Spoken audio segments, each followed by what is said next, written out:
आणि यानंतरची बातमी आहे धनंजय मुंडेंच्या राजीनाम्याची।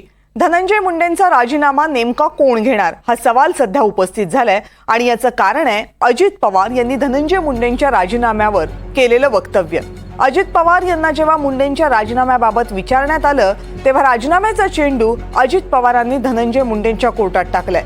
नैतिकतेच्या मुद्द्यावर धनंजय मुंडे राजीनामा का देत नाहीत हा प्रश्न पत्रकारांनी उपस्थित केला आणि त्याबाबत तुम्ही त्यांनाच विचारा असं अजित पवार यांनी म्हटलं। दुसरीकडे काही दिवसांपूर्वी देवेंद्र फडणवीसांनी मुंडेंच्या राजीनाम्यावर निर्णय अजित पवार घेतील असं म्हटलं होतं।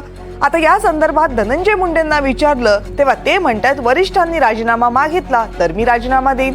त्यामुळे धनंजय मुंडेंच्या राजीनाम्यावर धनंजय मुंडेंसह प्रत्येक जण बोट एकमेकांकडे दाखवते। फडणवीस आणि अजित पवार आणि धनंजय मुंडे यांनी नेमकं काय म्हटलं पाहूयात। की तुम्ही धनंजय मुंडेंचा राजीनामा घेणार का तुमच्या कोर्टात? असं आहे, पहिली गोष्ट तर एक लक्षात घ्या की ते त्यांच्या कामाने आले होते, मी माझ्या कामाने आलो होतो, त्यामुळे आमची भेट झाली नाही। पण सकाळी आमची भेट झाली होती कारण आम्ही म्हणजे त्याच्यापूर्वी कॅबिनेटमध्ये वगैरे काल सगळं आमची भेट वगैरे झाली होती। त्यामुळे काही धनंजय मुंडे हे आमच्या मंत्रिमंडळातले मंत्री आहेत, त्यामुळे त्यांना भेटायची चोरी नाही। ते मला कधी भेटू शकतात, मी त्यांना कधी भेटू शकतो, कुठल्याही कामाकरता भेटू शकतो।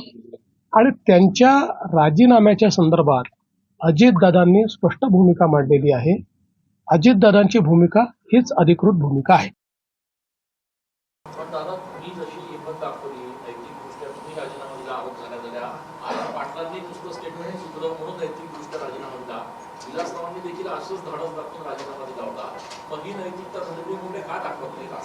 आपण त्यांना प्रश्न विचारतो।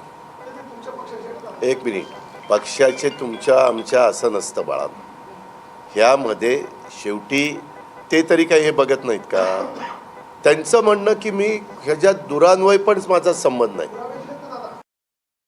माझी राजीनाम्याची मागणी कुणी आतापर्यंत केलेली नाही।